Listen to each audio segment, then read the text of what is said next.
দেশে করোনা সংক্রমণ নিয়ন্ত্রণে উপেক্ষিত প্রতিরোধমূলক ব্যবস্থা। নমুনা পরীক্ষার হার বাড়লেও কোয়ারেন্টিন মানতে উদাসীনতা। চলাচল নিয়ন্ত্রণে কঠোর পদক্ষেপের তাগিদ। ইউকে ভেরিয়েন্টটা বাংলাদেশে প্রবেশ করেছে, অথবা বাংলাদেশেও এমন কোনো ভেরিয়েন্ট হয়েছে যেটা গতবারের চেয়ে অনেক বেশি দ্রুত ছড়াচ্ছে। যুক্তরাজ্যে শতকরা 1% কন্ট্যাক্ট ট্রেসিং হয় না, কারণ এটা সম্ভব না। প্যান্ডেমিকের এই ব্যাপকতায় 100% কন্ট্যাক্ট ট্রেসিং তো সম্ভবই না। মহামারীকালে মেডিকেল কলেজে ভর্তি পরীক্ষা আজ। অংশ নিচ্ছেন 1,22,000 শিক্ষার্থী। কেন্দ্রের সামনে উপচে পড়া ভিড়। যুক্তরাজ্যে দ্বিতীয়বার করোনায় আক্রান্ত 1/3 রোগী হাসপাতালে ভর্তি হচ্ছেন। 8 জনের মধ্যে 1 জনের মৃত্যু। দেখছিলেন প্রধান শিরোনাম। সকালের সময়ের সঙ্গে আছে আমি মাহমুদা মনি। এবার অন্যান্য শীর্ষ সংবাদ। হাফ নামে সাইবার হামলার শিকার বাংলাদেশ ব্যাংক সহ 2 শতাধিক প্রতিষ্ঠান। বিডি সার্টের প্রতিবেদন। ঝুঁকিতে গোপনীয় তথ্য, বিপুল পরিমাণ আর্থিক ক্ষতির শঙ্কা। অটিস্টিক শিশু জন্মের হার গ্রামের চেয়ে শহরে দ্বিগুণ। দূষণ ও ভেজাল খাবার অনেকাংশে দায়ী। গর্ভধারণের প্রথম 3 মাসে পরীক্ষা নিরীক্ষার পরামর্শ। রোজার আগে চট্টগ্রামের খাতুনগঞ্জে স্বস্তি। সব ধরনের ভোগ্য পণ্যের দাম কেজিতে কমেছে 5 টাকা পর্যন্ত। আন্তর্জাতিক বাজারে বুকিং রেট কমার প্রভাব।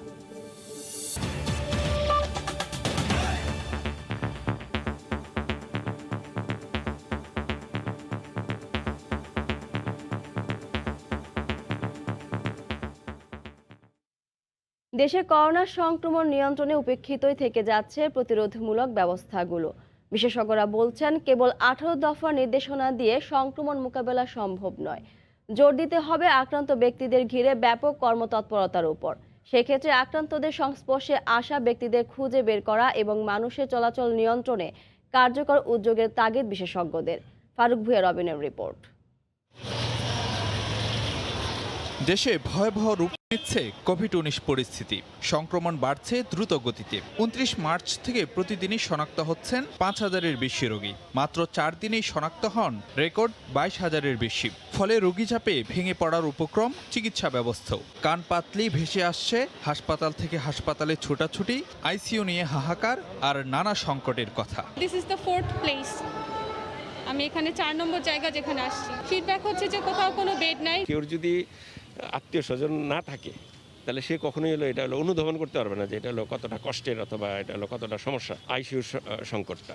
সংক্রমণের তীব্রতা বাড়ছে দেশের প্রায় সব প্রান্তেই। নমুনা পরীক্ষার বিপরীতে 10%-এর বেশি শনাক্ত হচ্ছেন এমন 31টি জেলাকে উচ্চ ঝুঁকিপূর্ণ হিসেবে চিহ্নিত করেছে স্বাস্থ্য অধিদপ্তর, যার শীর্ষস্থানে যুক্তরাজ্য প্রবাসী অধ্যুষিত মৌলভীবাজার আর শীর্ষ 5-এ আছে সিলেট, যা যুক্তরাজ্যের নতুন স্ট্রেন ছড়িয়ে পড়ার ইঙ্গিত দেয় বলে মনে করেন বিশেষজ্ঞরা। যদিও ভিন্ন কথা বলছে আইইডিসিআর। আমাদের যে ভেরিয়েন্টটা, ইউকে ভেরিয়েন্টটা বাংলাদেশে প্রবেশ করেছে, অথবা বাংলাদেশেও এমন কোনো ভেরিয়েন্ট হয়েছে যেটা গতবারের চেয়ে অনেক বেশি দ্রুত ছড়াচ্ছে। এখন পর্যন্ত যে জেনেটিক সার্ভেলেন্স করে তেমনভাবে এখনো লোকালি ট্রান্সমিশন হয়েছে বলে আমরা বলতে পারি না। মহামারী নিয়ন্ত্রণে সবচেয়ে বড় অস্ত্র টেস্টিং, ট্রেসিং, ট্রিটমেন্ট বা আইসোলেশন। যদিও বর্তমানে আগের তুলনায় বেড়েছে পরীক্ষার হার। মার্চে দেশে নমুনা পরীক্ষা হয়েছে 1 মাসে রেকর্ড 6,25,000-এর বেশি। তবে রোগ নিয়ন্ত্রণের অন্যতম কৌশল আক্রান্তদের সংস্পর্শে আসা ব্যক্তিদের খুঁজে বের করার বিষয়টি থেকে যাচ্ছে উপেক্ষিতই। অবাধে এই সোর্সগুলো থেকে সংক্রমণ বেড়ে যাচ্ছে, সেটা আমাদের বন্ধ করতে হবে। বন্ধ করার জন্য আমাদের দরকার হলো ট্রেসিং, দরকার হলো আইসোলেশন, দরকার হলো কোয়ারেন্টাইন। যুক্তরাজ্যে শতকরা 1% কন্ট্যাক্ট ট্রেসিং হয় না, কারণ এটা সম্ভব না। প্যান্ডেমিকের এই ব্যাপকতায় 100% কন্ট্যাক্ট ট্রেসিং তো সম্ভবই না। মহামারী নিয়ন্ত্রণে কেবল 18 দফার নির্দেশনা নয়, মানুষের চলাচল নিয়ন্ত্রণে কঠোর হওয়ার পাশাপাশি সংক্রমণের উচ্চ ঝুঁকিতে থাকা এলাকাগুলো লকডাউনের পরামর্শ দিয়েছেন বিশেষজ্ঞরা। ফারুক ভুঁইয়া রবিন, সময় সংবাদ, ঢাকা। মহামারীকালে অনুষ্ঠিত হতে যাচ্ছে মেডিকেল শিক্ষার্থীদের 2020-21 শিক্ষাবর্ষের এমবিবিএস পরীক্ষা। সারা দেশে 55টি কেন্দ্রে পরীক্ষায় অংশ নিচ্ছেন 1,22,000 শিক্ষার্থী। এই মুহূর্তে রাজধানী বেগম বজরুন্নেসা সরকারি মহিলা কলেজে আছেন রিপোর্টার মুজাহিদ শুভ। সরাসরি চলে যাচ্ছি তার কাছে। শুভ। মাহমুদা, এখন থেকে ঠিক 2 ঘন্টা পরে শুরু হবে মেডিকেল ভর্তি পরীক্ষা। এর আগে আমরা দেখেছি সকাল 8টারও আগে, অর্থাৎ সকাল 7টা থেকে শিক্ষার্থীরা কেন্দ্রের মুখে অবস্থান করছে। আপনি জানেন যে এমন একটি সময় পরীক্ষা অনুষ্ঠিত হতে যাচ্ছে যার একদিন আগে দেশের সর্বোচ্চ সংখ্যক শনাক্ত হয়েছে বাংলাদেশে, এবং মৃত্যুর সংখ্যা কিন্তু আমরা দেখছি যে 50-এর ওপর, অর্থাৎ 59 গতকালকে দেখা গেছে, এবং এই 2-3 দিন থেকে আমরা দেখছি কিন্তু মৃত্যুর সংখ্যা 50-এর ওপরে। এবং আপনি জানেন যে এবারের পরীক্ষা অনুষ্ঠানের পিছনে সবথেকে বড় যে চ্যালেঞ্জটি ছিল যে স্বাস্থ্যবিধি কোনোভাবে মানা যায় কিনা, কিন্তু আপনি চিত্রে বহুদূর পর্যন্ত দেখতে পাচ্ছেন সবার মুখে মাস্ক আছে, যেহেতু এটি বাধ্যতামূলক করা হয়েছে, কিন্তু সবাই কিন্তু কোনো ধরনের শারীরিক দূরত্ব নিশ্চিত করতে পারছেন না, একেবারে গায়ে লাগালাগি হয়ে সবাই দাঁড়িয়ে আছেন, কারণ কিছুক্ষণের মধ্যেই কেন্দ্রে প্রবেশ করানো হবে শিক্ষার্থীদের। আমরা সকাল থেকে দেখেছি যে 7টা থেকে এখন পর্যন্ত আমরা দেখছি যে কোনো ধরনের আসলে শারীরিক দূরত্ব কোনোভাবেই নিশ্চিত করা সম্ভব হচ্ছে না। আপনি জানেন তারপরেও শিক্ষার্থীদের দেহ তল্লাশির পাশাপাশি স্বাস্থ্যবিধি মানার জন্য থার্মাল স্ক্যানার এখানে রাখা হয়েছে, যে কারো শরীরে তাপমাত্রা বেশি আছে কিনা, এবং শুধু তাই নয়, কোনো শিক্ষার্থী যেন অসুস্থ হয়ে পড়লে তাকে চিকিৎসা দেওয়ার জন্য অক্সিজেন সিলিন্ডার পর্যন্ত রাখার কথা আমরা শুনেছি। এবং আরও আমরা জানছি যে এখানে কোভিডের দায়িত্ব যারা পালন করছে সে সমস্ত চিকিৎসকদেরকেও এখানে নিয়ে আসা হয়েছে, টেকনোলজিস্টরা এখানে থাকবেন। কিন্তু সবথেকে বড় যে সমস্যাটি, যে কোনোভাবেই স্বাস্থ্যবিধি সম্পূর্ণরূপে মানা সম্ভব হচ্ছে না। তো সব মিলে বলা যায় যে এবার 55টি কেন্দ্রে পরীক্ষা অনুষ্ঠিত হচ্ছে, এর আগের বার 32টি কেন্দ্রে পরীক্ষা অনুষ্ঠিত হয়েছিল শুধুমাত্র শারীরিক দূরত্ব নিশ্চিত করার জন্য। তো বলা যায় যে আমরা কিছুক্ষণের মধ্যেই দেখতে পাবো যে শিক্ষার্থীদেরকে কেন্দ্রের ভিতরে প্রবেশ করা হচ্ছে, তারপরে যাবতীয় তথ্য আপনাদেরকে আবারও জানাবো। এই ছিল এখানকার সবশেষ খবর। মাহমুদা। রাজধানী বেগম বদরুন্নেসা সরকারি মহিলা কলেজ থেকে 2020-21 মেডিকেল শিক্ষার্থীদের ভর্তি পরীক্ষা বিস্তারিত জানাচ্ছিলেন আমাদের রিপোর্টার মুজাহিদ শুভ। করোনা ভাইরাস সংক্রমণ বৃদ্ধি পাওয়ার পরও পাটুরিয়া দৌলতদিয়া নৌরুটের স্বাস্থ্যবিধি মানার কোনো বালাই নেই। ঘাট এলাকায় কমেনি জনসমাগম, মাস্ক ব্যবহারও রয়েছে অসচেতন। এই বিষয়ে বিস্তারিত জানাতে মানিকগঞ্জের পাটুরিয়া ঘাট থেকে সরাসরি যোগ দিচ্ছেন সহকর্মী এম ইউসুফ আলী। ইউসুফ।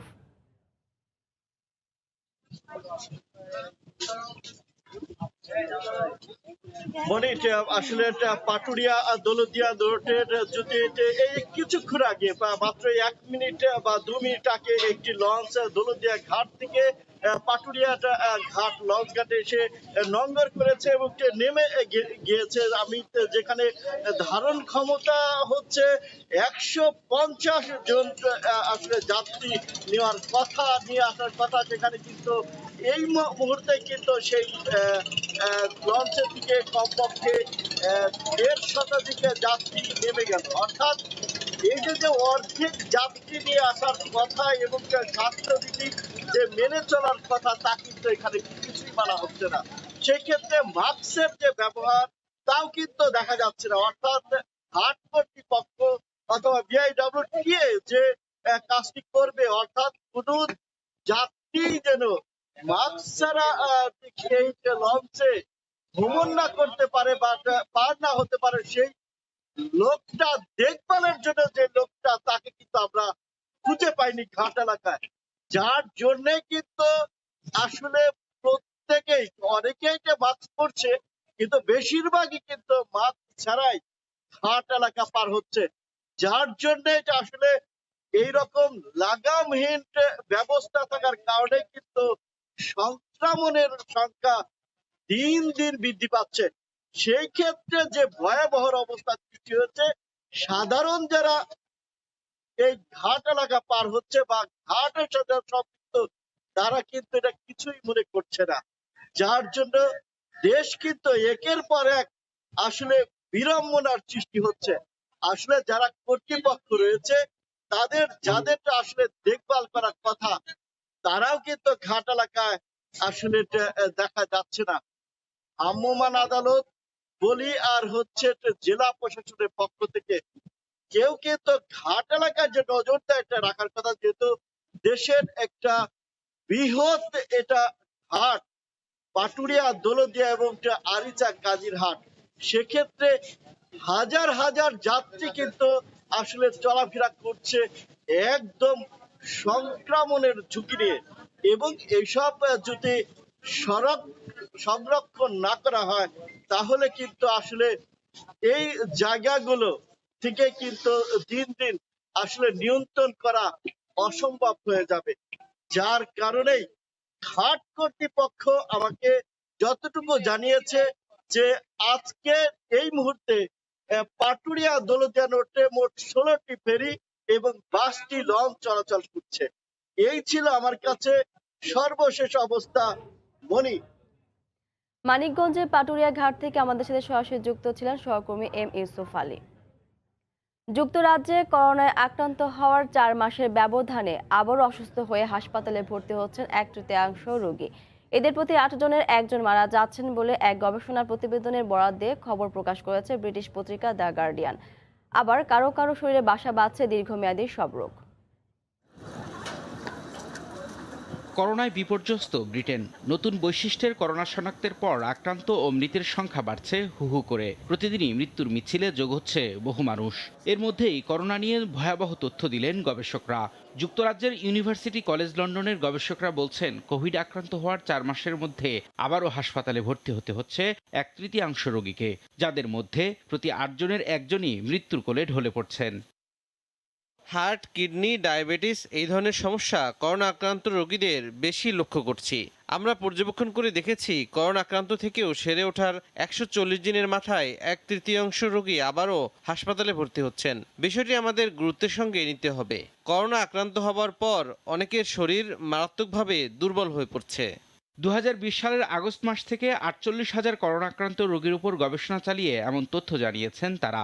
গবেষকরা বলছেন, শুধুমাত্র অসুস্থ হয়ে হাসপাতালে ভর্তি হচ্ছেন না, কোভিড আক্রান্ত হওয়ার পর অনেকের শরীরে দেখা দিচ্ছে নতুন নতুন সব জটিল রোগ। এর মধ্যে হার্ট, লিভার, কিডনিতে সমস্যা সহ নানা জটিল রোগ দেখা দিচ্ছে। কারো বা আবার বিকল হয়ে যাচ্ছে শরীরের অঙ্গ প্রত্যঙ্গ। রবিউল ইসলাম আওলাদ, সময় সংবাদ। গর্ভধারণের প্রথম 3 মাসে যথাযথ পরীক্ষা নিরীক্ষার মাধ্যমে অটিস্টিক শিশু জন্ম দেওয়া এড়ানো সম্ভব। বঙ্গবন্ধু শেখ মুজিব মেডিকেল বিশ্ববিদ্যালয়ের গবেষণা বলছে, পরিবেশ দূষণ, ভেজাল খাবার ছাড়াও বেশি বয়সে বিয়ে, সন্তান গ্রহণ, মানসিক চাপে শহরে বাড়ছে অটিস্টিক শিশুর সংখ্যা। শহরে অটিস্টিক শিশু জন্মের হার গ্রামের দ্বিগুণ। এক্ষেত্রে শারীরিক ও মানসিক সুস্থতা নিশ্চিত করে সন্তান গ্রহণের পরামর্শ বিশেষজ্ঞদের। বিশ্বব্যাপী নানা ধরনের গবেষণার পরও অটিস্টিক শিশুদের সম্পূর্ণ সুস্থ জীবনে ফেরানোর কোনো ওষুধ বা চিকিৎসা পদ্ধতি এখনও আবিষ্কার হয়নি। তাই অটিস্টিক শিশুর জন্মদান ঠেকাতে আগে থেকেই বাবা মাকে সতর্ক হবার পরামর্শ চিকিৎসকদের। গর্ভধারণের আগে মায়ের এবং পরে সন্তানের পরীক্ষা নিরীক্ষার মাধ্যমে নিশ্চিত হতে হবে অনাগত শিশুটি অটিস্টিক কিনা। অটিজমের জন্য যে জিনগুলো দায়ী থাকে সেটা সাধারণত প্রথম 3 মাসে মায়ের পেট থেকে পানি নিয়ে অথবা টিস্যু কালেক্ট করে আমরা জেনেটিক টেস্ট করতে দিতে পারি। এর মাধ্যমে আমরা জানতে পারি যে ভবিষ্যৎ বাচ্চাটির কোনো জেনেটিক সমস্যা বা অটিজম আক্রান্ত হওয়ার সম্ভাবনা রয়েছে কিনা। বঙ্গবন্ধু শেখ মুজিব মেডিকেল বিশ্ববিদ্যালয়ের ইপনার সবশেষ জরিপে উঠে এসেছে, প্রতি 10,000-এ গ্রামে 14 জন এবং শহরে 25 জন শিশু অটিস্টিক। বিশেষজ্ঞরা বলছেন, বেশি বয়সে বিয়ে, সন্তান গ্রহণ এবং নারীদের তীব্র মানসিক চাপের কারণেই শহরে বাড়ছে অটিস্টিক শিশুর সংখ্যা। শহরে পলিউশনটা বেশি, যা কিছু খাচ্ছে তার মধ্যে কত কি মেশানো থাকে। স্ট্রেস একটা ফ্যাক্টর। একটু বেশি বয়সে বিয়ে করব, বেশি বয়সে বাচ্চা নেব। বেশি বয়স যখন হয় তখন জেনেটিক ফ্যাক্টরগুলা, এজ কিন্তু একটা রিলেটেড ফ্যাক্টর। আশার খবর হলো, উঠোন বৈঠক, উপজেলা স্বাস্থ্য কমপ্লেক্স থেকে শুরু করে বড় হাসপাতাল পর্যন্ত সরকারিভাবে পৌঁছে দেয়া হচ্ছে অটিস্টিক শিশু চিহ্নিতকরণের উপায় এবং সেবা গ্রহণের তথ্য। তাই অটিস্টিক শিশুকে 2 থেকে 6 মাসের মধ্যেই নিকটবর্তী চিকিৎসা কেন্দ্রে নিয়ে আসার আহ্বান সরকারের। প্রত্যেকটা সরকারি মেডিকেল কলেজের পেডিয়াট্রিক ডিপার্টমেন্ট আর নিউরোলজি ডিপার্টমেন্টকে ট্রেন্ড আপ করে দিয়েছি। 103টা সমাজ কল্যাণের আন্ডারে যে সেবা ও সাহায্য কেন্দ্র আছে ওদেরকেও ট্রেনিং দিয়েছি। হেলথ ওয়ার্কার যারা বাসায় বাসায় যায়, একটু সন্দেহ হয়েছে, স্বাস্থ্যকর্মী ওকে নিয়ে এসে পড়বে হচ্ছে স্বাস্থ্য কমপ্লেক্সে। স্বাস্থ্য কমপ্লেক্সে যে থাকবে, কাগজে ধরেন 5টা বা 10টা কোশ্চেন, ওই 10টা কোশ্চেন যদি ক্লিক হয় তাহলে সে একে পাঠাবে হচ্ছে উপজেলা হেলথ কমপ্লেক্সে। ওইখান থেকে ট্রিটমেন্ট শুরু। একটি সুস্থ শিশু জন্মদানে বয়সন্ধিকাল থেকেই নারীর প্রস্তুতি প্রয়োজন। মায়ের শরীরে পর্যাপ্ত পুষ্টি নিশ্চিতের পাশাপাশি শারীরিক ও মানসিক সুস্থতার মাধ্যমেই অটিস্টিক শিশু জন্মদান এড়ানো সম্ভব বলে মত বিশেষজ্ঞদের। মুজাহিদ শুভ, সময় সংবাদ, ঢাকা। সরবরাহ ব্যবস্থা স্বাভাবিক থাকার পাশাপাশি আন্তর্জাতিক বাজারে বুকিং রেট কমতে থাকায় রমজান শুরুর আগে নিয়ন্ত্রণে আসতে শুরু করেছে খাতুনগঞ্জে ভোগ্যপণ্যের বাজার।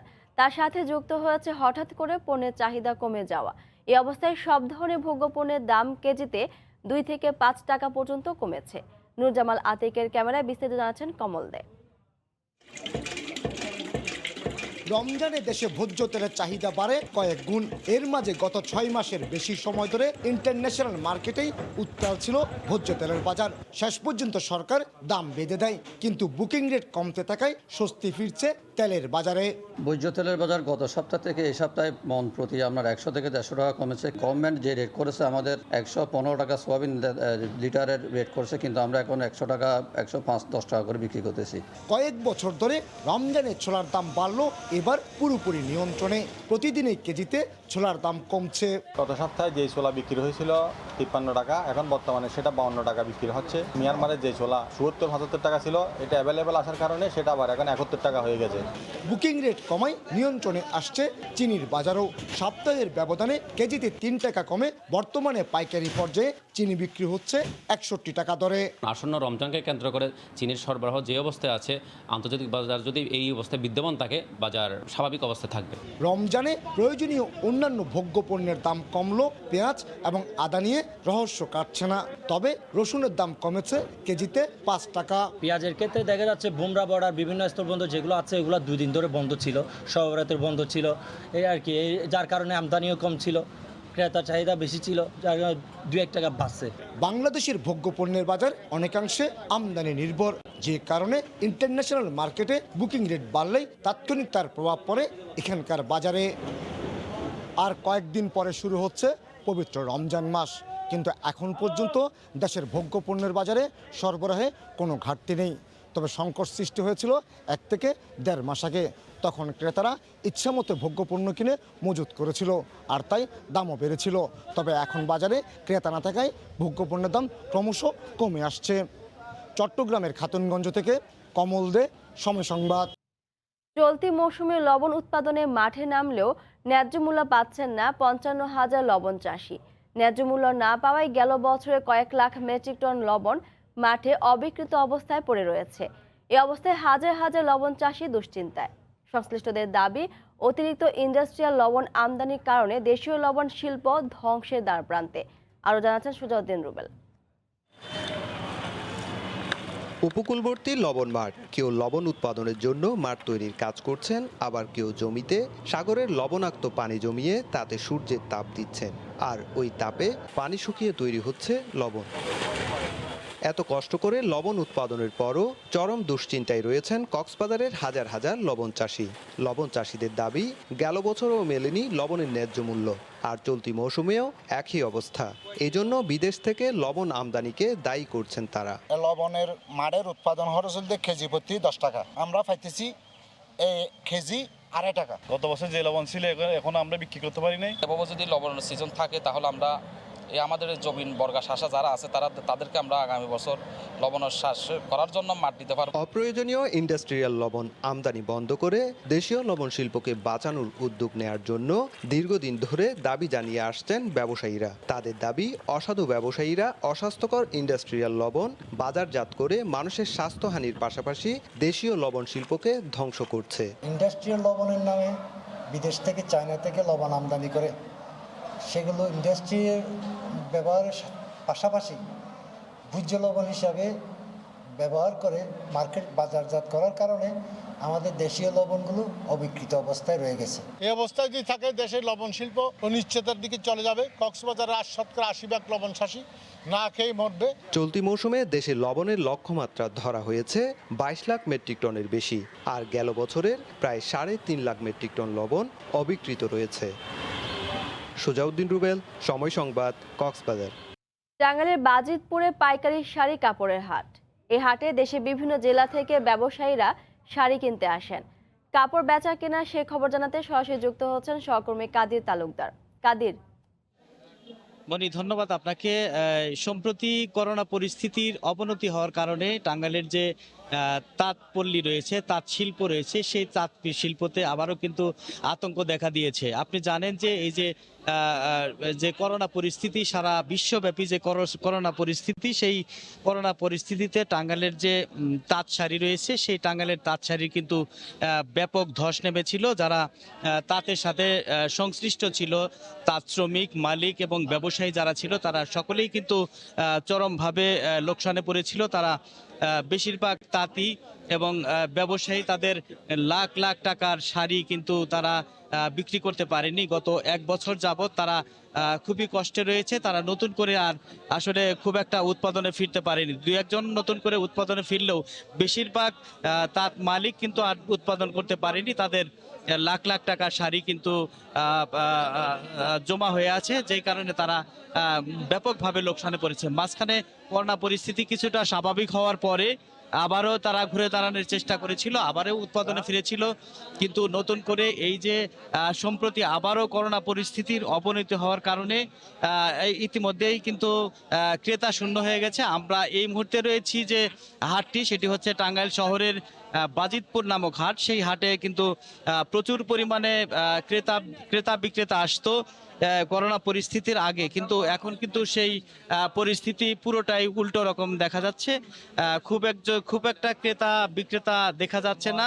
দেশের বিভিন্ন অঞ্চল থেকে যেই হাটে শাড়ি কিনতে আসতো ক্রেতা বিক্রেতারা, তারা কিন্তু এখন অনেকটাই কম রয়েছে। আমরা তাঁতিদের সাথে আমরা কথা বলে যে বিষয়টি জানতে পেরেছি, তারা জানিয়েছে যে এই যে গত 2 সপ্তাহ যাবৎ যে করোনা পরিস্থিতির অবনতি, সেই অবনতির কারণে তারা আসলে অনেক জায়গা থেকেই বিক্রেতা, যারা পাইকারি ক্রেতা রয়েছে, সেই ক্রেতারা কিন্তু আসছে না, যেই কারণে আসলে তারা চরমভাবে হতাশায় রয়েছে।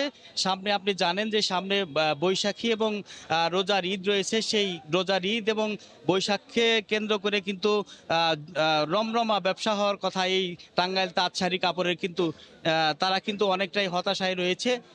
বিভিন্ন জায়গার থেকে, বিভিন্ন জেলার থেকে যে ক্রেতারা আসতো শাড়ি কাপড় কিনতে, সেই ক্রেতাদের কিন্তু দেখা মিলছে না, যে কারণে তারা চরমভাবে হতাশায় পড়েছে। তারা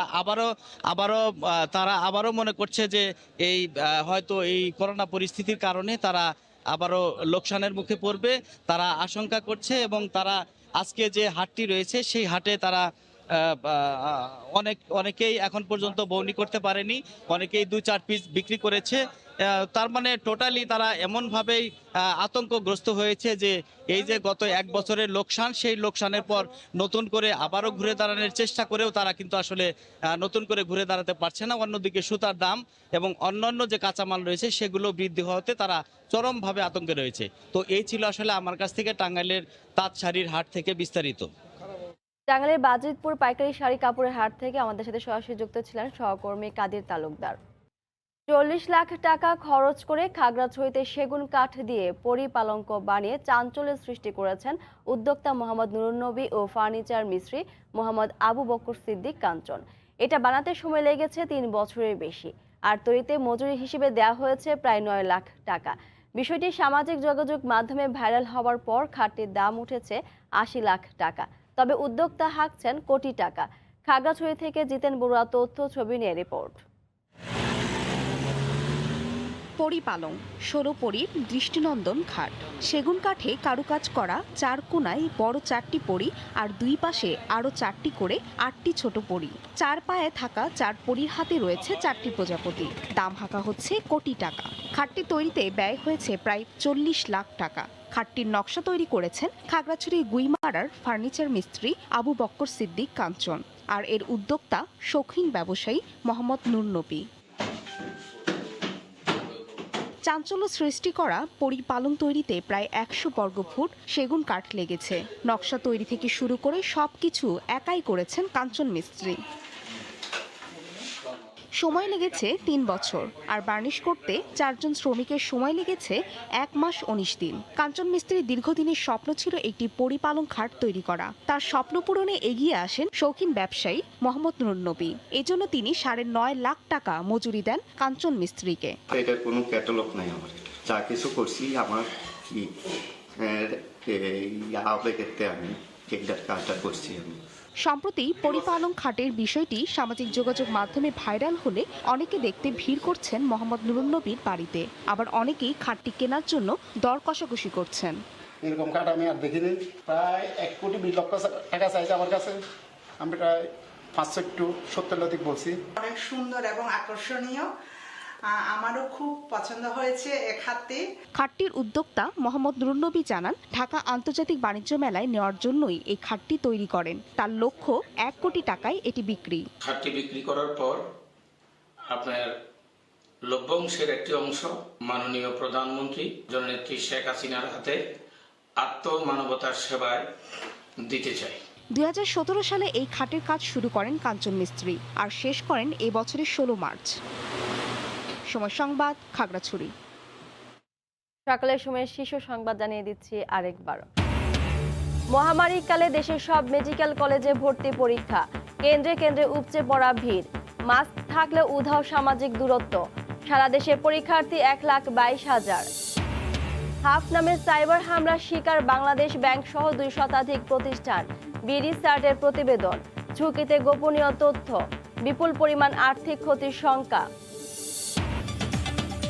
এ ছিল সকালের সময়, সঙ্গে থাকুন সময়।